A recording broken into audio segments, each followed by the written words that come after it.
Hey, what's up guys? Some of the best meals are made with ingredients that tell stories and create memories. So we're out here today in the Midwest, late summer, just got a couple of really good rain soakings, and we are out on the lookout for some chanterelles, which should be popping up all over the place. Knowledge and experience tells me a few good spots, and we're gonna head there now to see if we have any luck.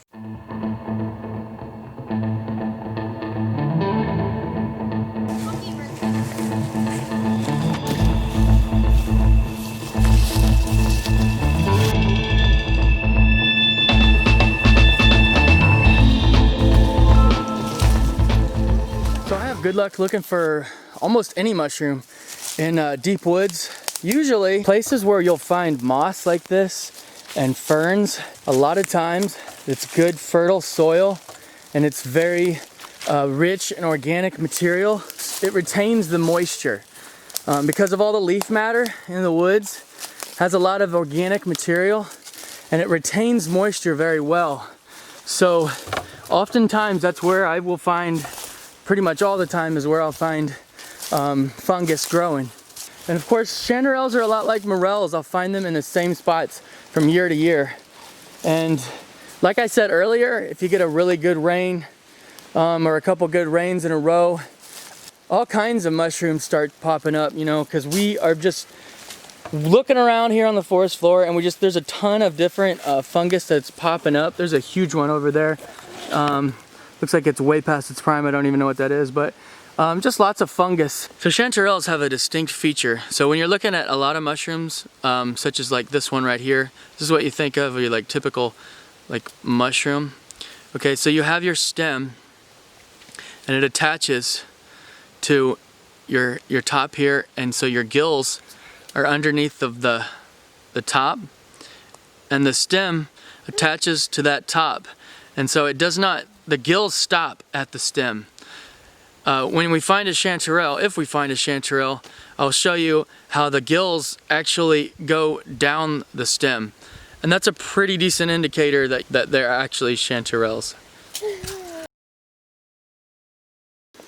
So we're about 5 minutes in, but we're getting pretty heavy already.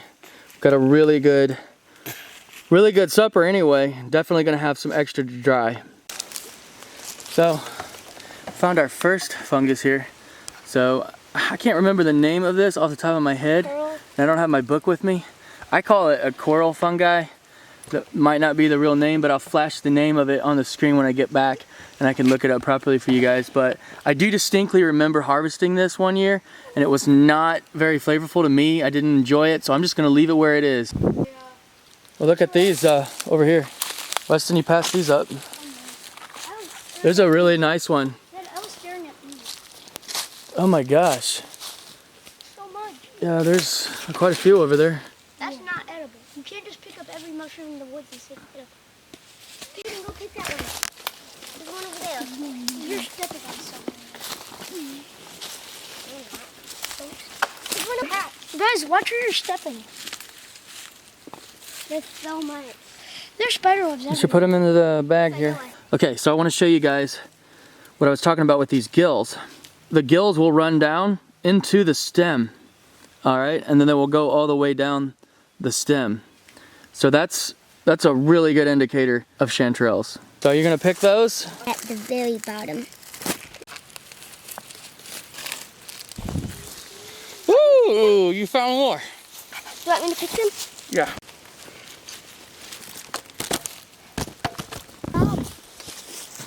Holy moly, watch where you step. There's a bunch. I was just looking and I was like, oh, there's some over here.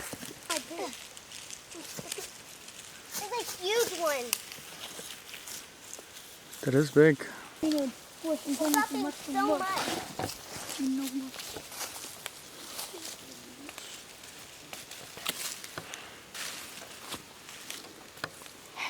Don't leave behind the little ones either. What are you doing?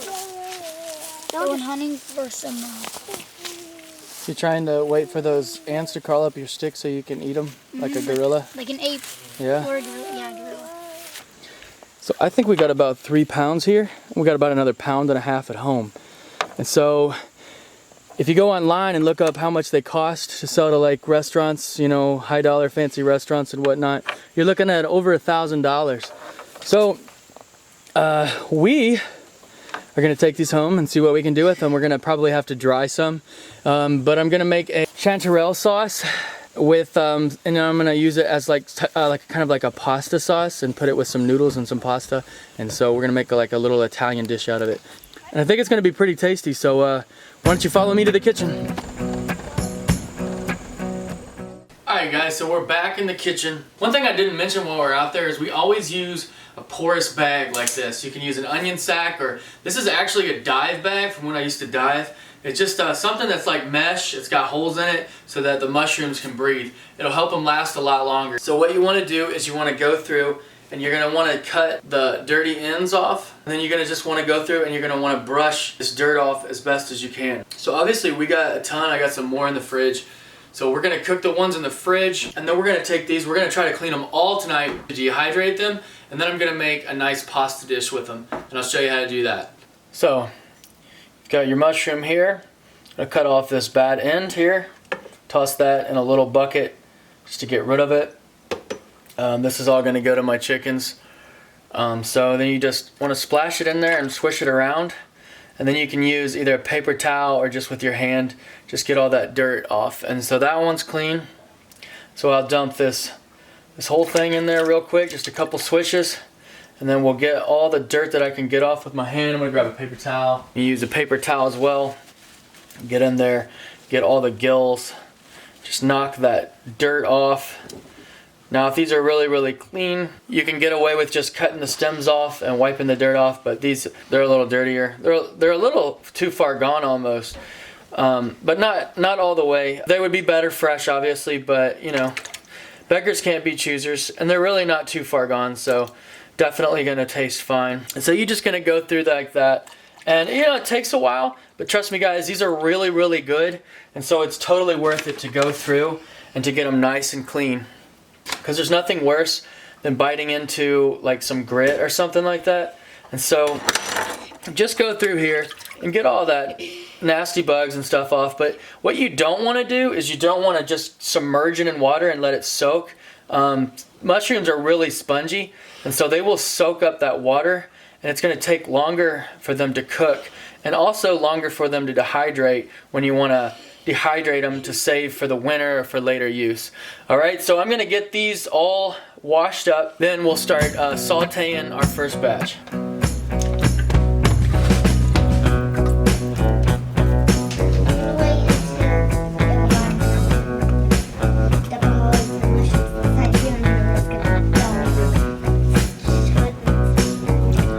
So chanterelles have a lot of moisture in them, so when I do this recipe, I'm actually going to throw them in a dry cast iron skillet and get some of that moisture cooked out of them first. And then I'm going to throw some butter, some olive oil, and all the spices that I want to use in there, as well as some Parmesan. Once I cook that just a little bit and saute it, I'm going to pour a little bit of heavy whipping cream, a little bit of white wine on there, and I'm going to cook that out.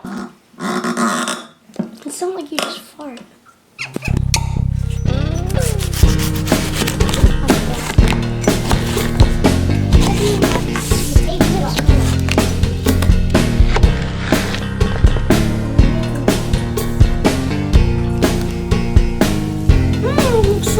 You got the butter out? Give me a spoon for the butter.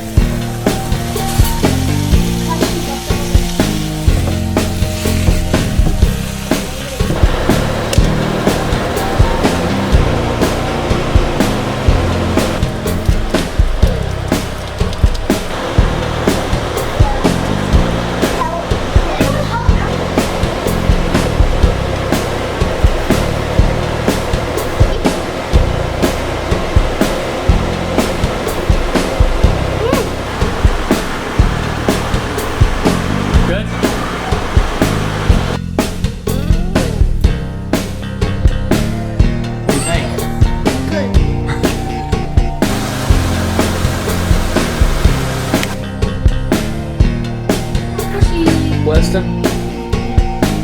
Good.